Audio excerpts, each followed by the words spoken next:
네, 안녕하세요. 오늘 그 기획 주제를 발표하게 된 서울시 복지재단의 현명이라고 합니다.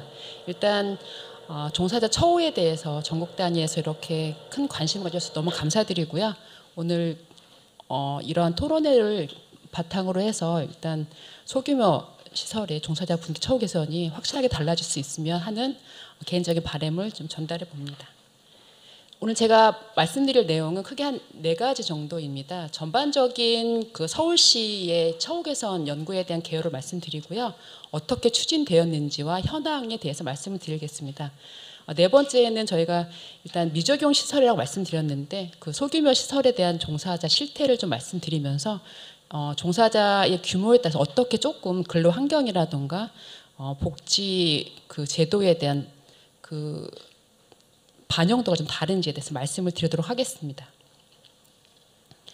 네, 지금 제가 말씀드린 부분은 서울시의 추진 상황이기 때문에 전국 단위라든가 지역에서는 조금 속도가 안 맞을 수 있습니다. 이런 부분들을 좀 감안해 주시고요. 근데 제가 알기로는 지금 뭐 인천이라든가 경기도 또 유수의 지역에서 종사자 처우에 대해서 굉장한 속도를 내고 연구를 진행하고 있고요. 실제적으로 연구를 함과 동시에 굉장히 많은 개선 방안들을 내놓고 현장에 적용하고 있는 것을 제가 알고 있습니다. 그래서 서울시도 여기에 못지않게 많은 노력을 하고 있는데요. 그럼에도 불구하고 약간 시설 유형별로 조금 다른, 그러니까 좀 상이한 그 처우라고 말씀드리면 상이한 처우를 이제 경험하고 있는데 이런 부분들에 대해서 오늘 좀 비교 분석해서 말씀드리도록 하겠습니다. 아시는 바와 같이 종사자 처우에 대한 부분들은 기본적으로 보수 수준 편차 해소에서부터 시작을 하고 있습니다. 앞서 말씀하신 바와 같이 그 인건비 가이드라인이 약간 좀 다르게 적용이 되고 있었습니다. 2010년도 이전부터는 제가 좀 관여를 못했지만 그 이후에서 확인해 본 결과 정부에서 제안하는 가이드라인이 있고 서울시에서 제안하는 가이드라인이 있고 또 소관부서도 아니면 또 다른 가이드라인을 준용하는 시설 이용이 굉장히 많아서 단일한 체계가 없던 것이 이제 가장 큰 관건이었습니다. 네. 그 종사자 처우 개선은 일단 2012년도부터 이제 법 제정에 의해서 진행이 하게 됐는데요. 현재는 뭐 서울시 각 자치구에서도 이러한 조례를 마련해서 자치구마다의 노력도 지금 보이고 있습니다. 종사자 처우 개선의 가장 큰 이제 관건은 보수 수준 이제 개선인데요. 저희가 이제 사회복지사의 그 직무 분석을 하고 처우 개선은 들어가지 않은 상태이다 보니까 도대체 사회복지사의 보수 수준을 어디에 맞춰야 되는지부터 고민이 되기 시작했던 것 같습니다. 그래서 일단 사회복지 전담 공무원과 유사한 업무를 이제 한다라는 전제하에 사회복지 전담 공무원 인건비 수준의 95%를 유지할 수 있도록 서울시에서 노력하고 있습니다. 해마다 95% 수준의 인건비를 저희가 분석을 해내고요. 보건복지부 가이드라인과 그다음에 서울시 생활임금 수준까지 반영을 해서 일단 서울형 단일임금 체계의 인건비 가이드라인을 제안하고 있습니다. 또한 저희가 이제 현금성 지원 외에도 복리후생제도라든가 직무 만족도, 시적 만족도의 향상을 위해서 각종 제도를 좀 시행하고 있는데요. 이런 부분들도 현재 종사자 만족도에 굉장히 큰 영향을 미치고 있습니다. 앞서 말씀드린 바와 같이 2011년도부터 본 연구가 시작이 됐고요. 이제 해마다 시설 유형 간의 격차를 줄이기 위한 노력들이 계속 진행이 됐습니다. 보시는 바와 같이 2017년도부터는 현금성 지원 외에도 맞춤형 복지 포인트라든가 장기 근속 휴가, 대체 인력 지원 제도 등 일단 종사자의 이직이라든가 이직 부분들을 조금 이제 방지하고 그 업무 만족도를 높일 수 있는 방안들로 저희가 계속 지원을 하고 있습니다. 17년도부터 뭐 작년까지 이제 새로운 신설된 제도들이 이제 보이실 거예요. 유급 병가 제도라든가 자녀 돌봄 휴가 제도 등은 현장에서 종사자분들 만족도가 높은 제도로 이제 제도입니다. 저희가 21년도에는 이제 과감하게 국비 시설과 서울 시비 시설의 임금 체계를 거의 유사하게 가지고 갔습니다. 그러니까 보건복지부라든가 여성가족부의 인건비, 그러니까 그 지원을 받는 시설에서도 서울 시비 지원 시설과 유사한 임금 수준을 받게 된 거예요. 근데 이게 기본급 완전 그러니까 편입이 돼서 개선이 된 것보다는 조정수당이라는 수당을 통해서 개선이 되었기 때문에 기본적으로 기본급에는 변화가 없지만 전체 총 급여는 일단 서울 시비 지원 종사자와 유사하다라고 이해하시면 되겠습니다. 이 부분은 앞서 말씀드렸으니까 넘어가고요. 지금 여기서 보시면 서울시 단일임금 미적용 시설인데 이게 2022년도 기준이라서 약간 달라질 수도 있는데 감안해서 보신다고 하면 보건복지부하고 여성가족부 이제 소속의 시설들이 나와 있는데요. 이 시설들 같은 경우에는 대부분 지금 오늘 그 기획 주제와 거의 맞물리는 소규모 시설에 해당되는 시설 이용이 굉장히 많습니다. 뭐 여가부 시설이라던가 아동 청소년 시설 같은 경우는 대표적인 시설인데요. 이런 시설 같은 경우도 저희가 어쨌든 간에 서울시에 있는 시설 종사자이기 때문에 서울시비 지원 시설 종사자와 동일한 수준의 임금 체계와 동일한 수준의 복리후생 제도를 지원하고 있습니다. 그래서 크게 인건비 지급 기준을 저희가 상향 조정하고 각종 수당을 통해서 일단은 종사자 처우에 대한 노력을 계속 경주하고 있습니다. 그렇다고 하면 서울시 단일임금 체계는 어떻게 만들어두는지 말씀드리도록 하겠습니다. 일단 공무원과 비교를 해서 저희가 계속 인건비 분석을 합니다. 해마다 그 공무원 5급부터 9급에 해당되는 기본급을 가지고 저희 그 시설 종사자의 기본급과 대비해서 95% 수준을 유지하도록 분석을 하고 있습니다.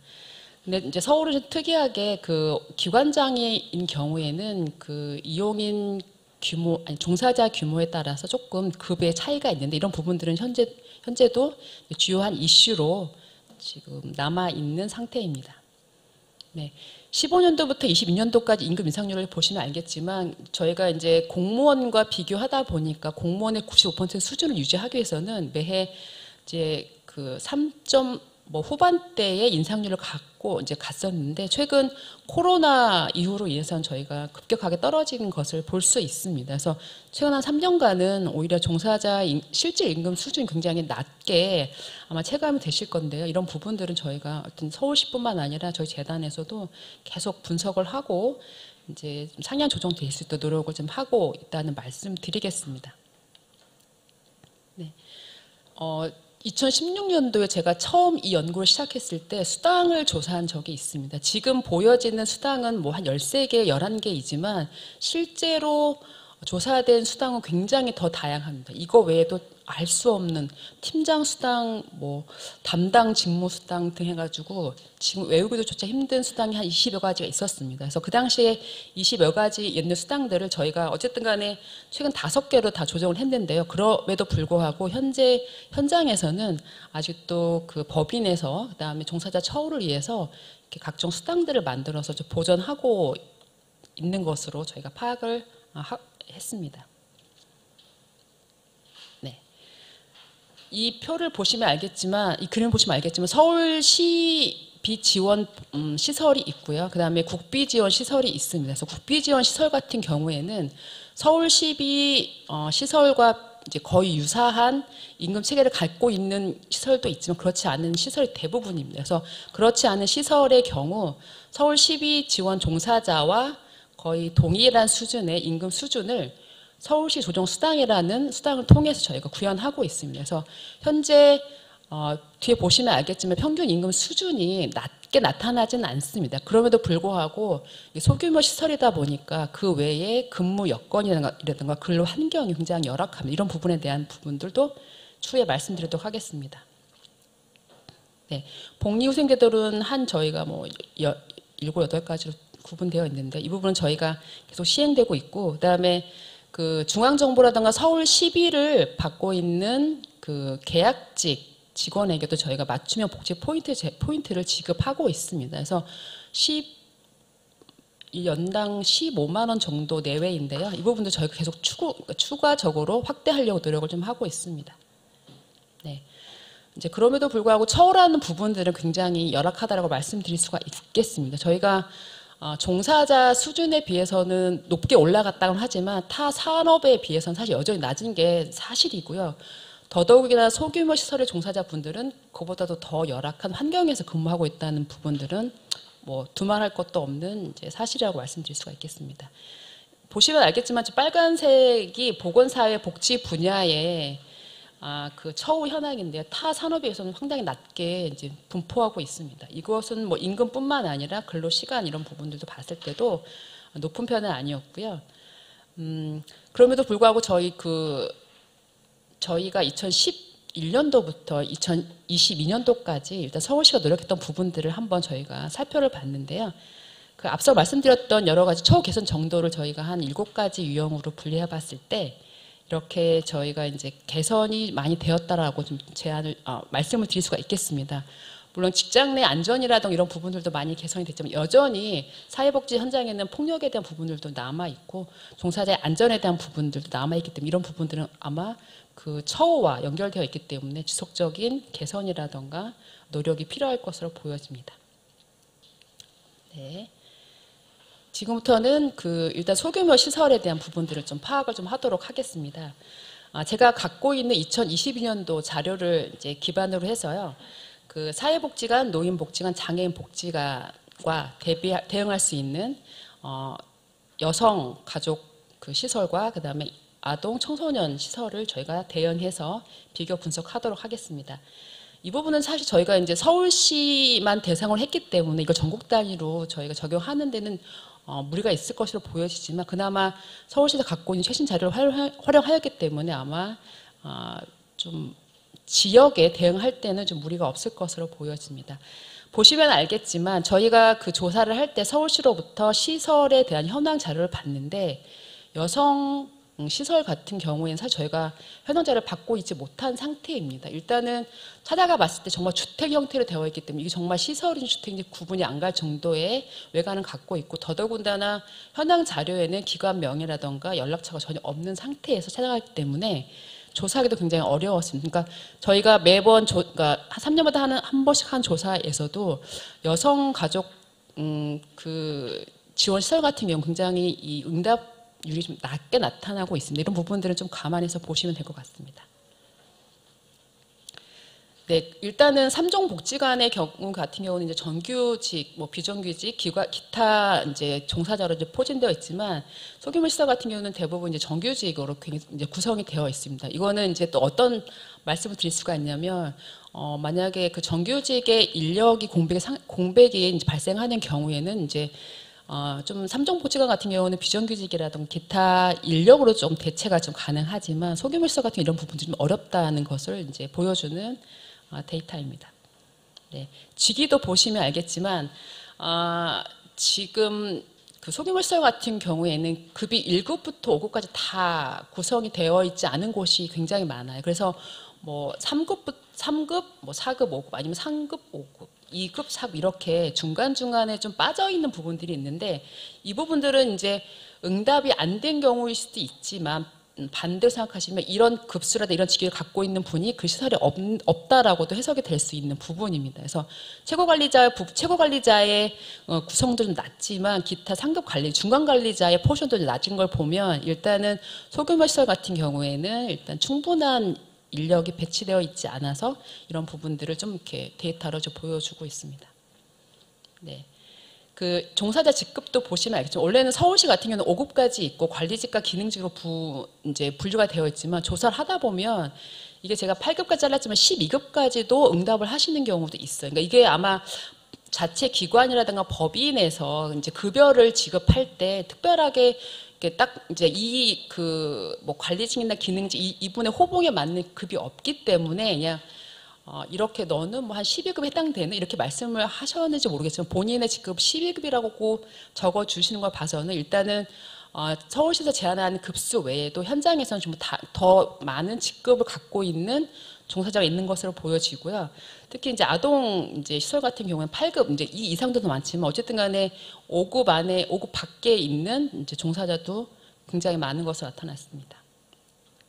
네, 근속 기간을 보시면 일단은 장애인 복지관의 근속 기간이 이제 계속 87개월로 굉장히 많고 그다음 가정 폭력 보호 시설 같은 경우는 31개월로 짧습니다. 그래서 반대로 말하면 근속 기간이 짧다는 건데 이직이 잦다라는 것으로 저희가 이제 반영할 수 이런 부분들은 이 처우 수준이라던가 나아가서는 그 복지 서비스의 품질과도 연결된다라고 볼 수 있습니다.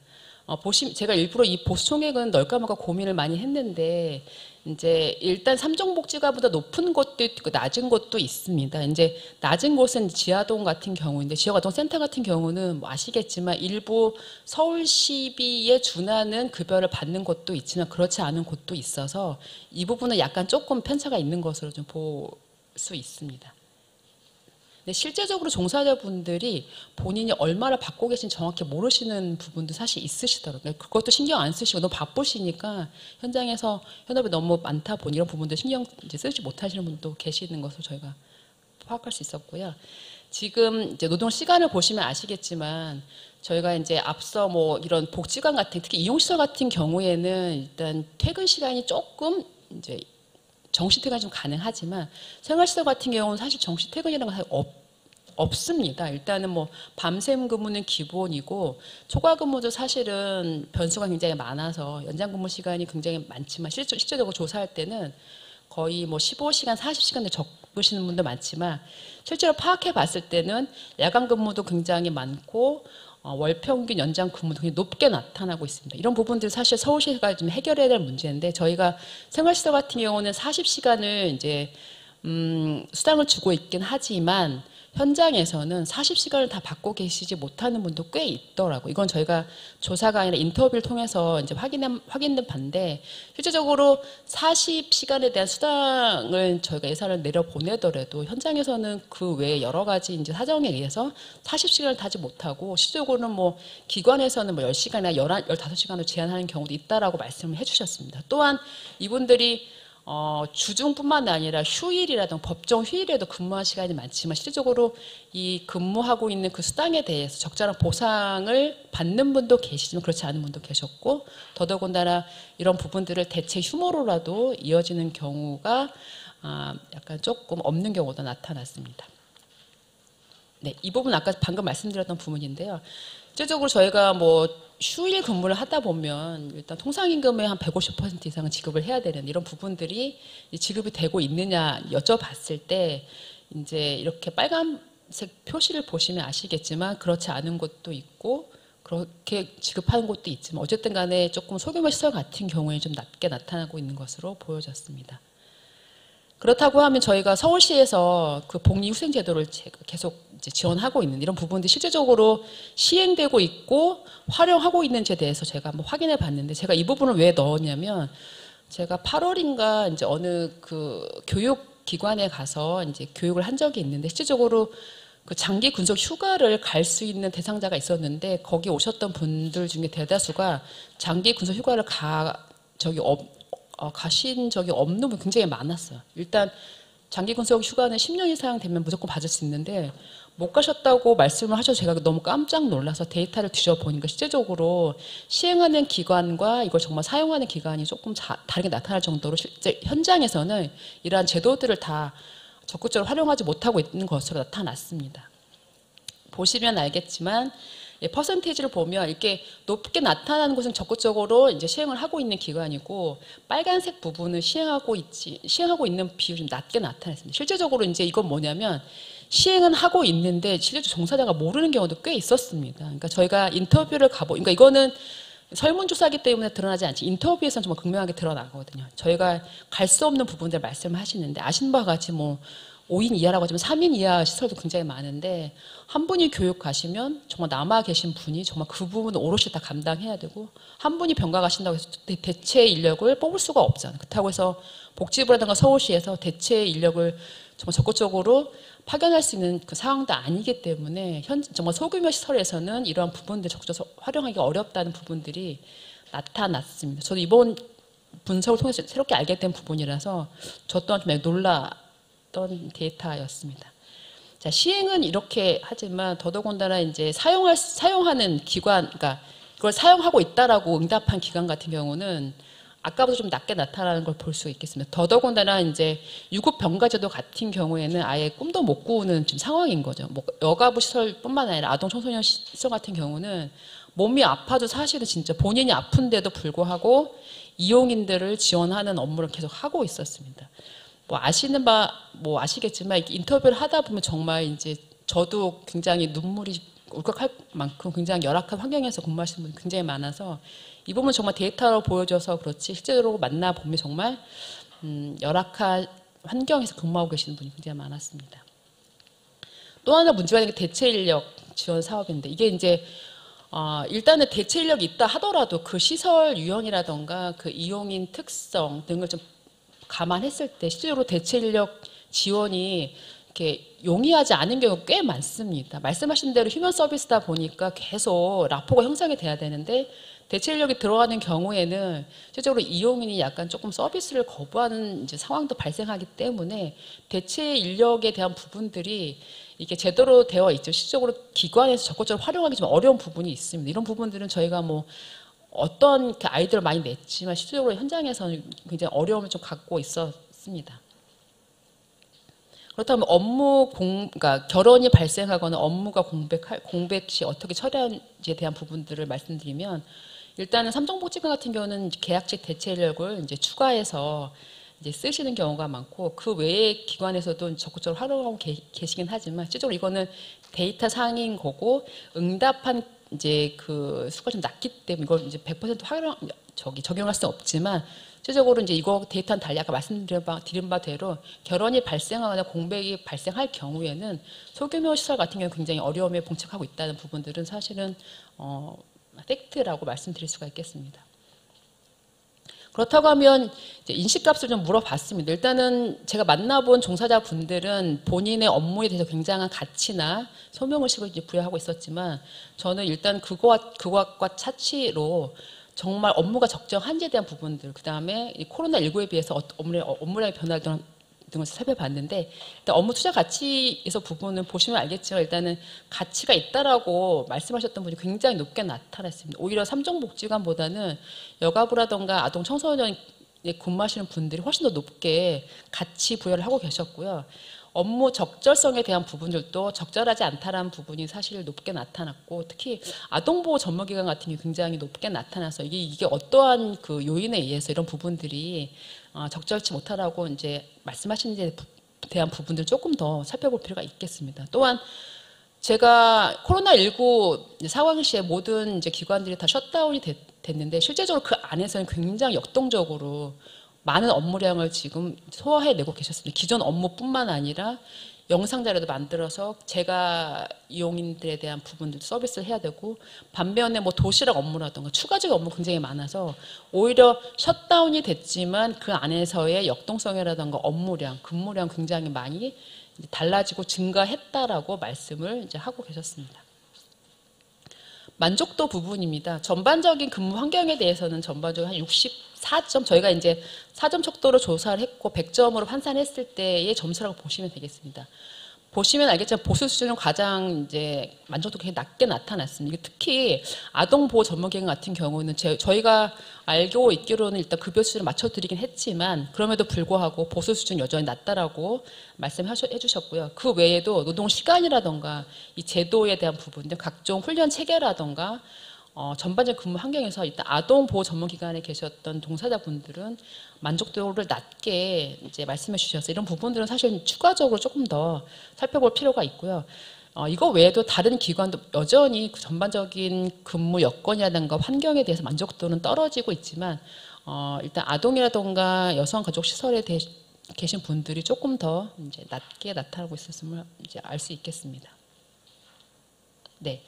소교를 말씀드리면 일단은 보수 총액 같은 경우는 여전히 지역 어선센터는 낮은 보수를 받고 있는 것으로 나타났고요. 연장 근무 시간도 이제 삼성복지관보다는 가정폭력 보호라던가 여성, 그다음에 아동 공동 생활가정 등에서 연장 근무 시간이 많은 것을 이제 볼 수 있겠습니다. 또한 휴가 사용도 여의치가 않았고요. 복리후생 제도도 마찬가지로 이용하고 있는 종사자가 낮게 나타났습니다. 업무 가치에서도 아동보호 전문기관과 지역아동센터에서 근무하고 계시는 분들이 조금 가치에 대한 부분을 좀 낮게 인식하고 있었고 반면에 업무량을 증가한 것으로 응답해 주셨습니다. 네. 그렇다고 하면 이제 무엇을 해야 될 것인가 이제 짧게 말씀드리도록 하겠습니다. 이건 그냥 저희가 데이터를 통해서 이제 드러난 내용이 크게 한 3가지 정도. 첫 번째로 임금 체계 개선입니다. 현재 저희가 기본급은 서울시를 기준해서 기본급은 유사하게 맞춰줬다 하더라도 각종 저희가 연장 근무 수당이라던가 뭐 일단 그 소규모 시설에서 근무하고 있는 기관장님들에 대한 연장 근무에 대한 부분들은 사실은 저희가 한 번 더 살펴볼 필요가 있습니다.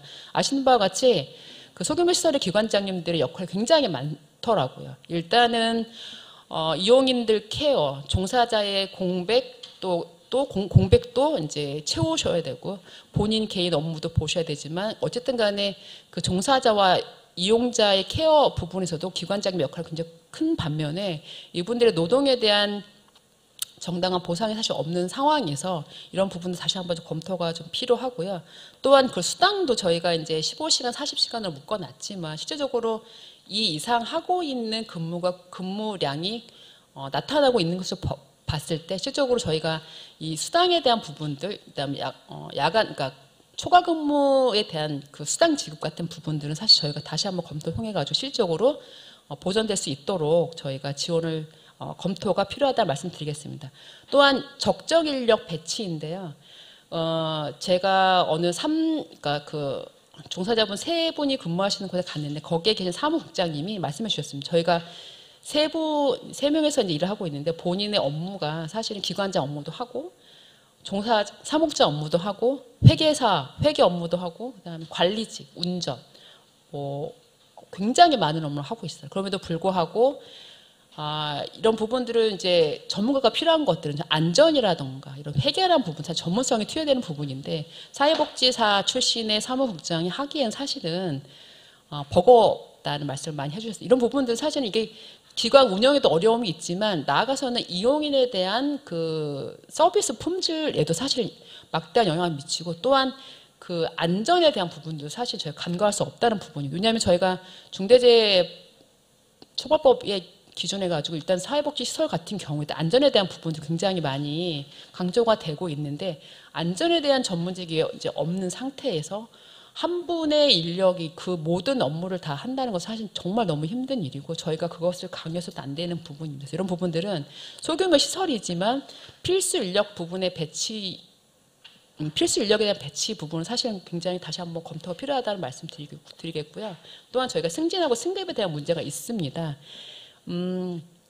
일단 가장 강력한 처우는 사실은 급여 개선이고 급여가 굉장히 월등하게 올라가는 건데 그게 강력한 수단은 바로 승진하고 승급입니다. 근데 승진도 적체되어 있지만 더더군다나 승급이 되지 않는 시설이 굉장히 많습니다. 말씀드린 바와 같이 기관장이 계심에도 불구하고 3급부터 시작하는 기관이 있으면 그 기관은 4급, 5급에 계신 종사자분들은 더 이상 올라갈 수 없는 체계. 왜냐하면 윗직급에 계신 분이 이제 퇴사를 하지 않으면 승진을 할 수 없는 그런 체계가 돼버렸어요. 또한 적체가 많이 되어 있기 때문에 앞에 있는 선배님이 나가기를 고대하고 있는 그런 시설이 이건 참 제가 죄송합니다만 그런 정도는 안 돼야 된다 말씀을 드리겠고요. 근데 더 열악한 거는 그나마 승진뿐만 아니라 승급도 안 되는 사실 저희 직군들이 좀 있습니다. 앞서 말씀드렸다시피 저희가 서울시 같은 경우는 관리직과 기능직이 있으신데 이분들은 승진 체계에도 들어가지 못하고 있습니다. 더군다나 법인이 재정이 좀 빵빵해서 관리직과 기능직의 승급까지 고려한 예산을 이제 확보할 수 있으면 그 법인은 가능하지만 그렇지 않은 많은 시설에 계시는 이제 하위 직급에 계신 분들은 이런 부분들도 굉장히 기회마저도 박탈되고 있다는 말씀을 좀 드릴 텐데요. 이런 부분들을 다 감안하신다고 하면 사실 지금도 서울시가 잘하고 있다라고 많이 칭찬받고 있지만 여전히 소규모 시설같이 열악한 처우에 계신 종사자분들에 대한 개선의 노력은 여전히 진행되어야 된다는 말씀을 마지막으로 발표를 마치도록 하겠습니다.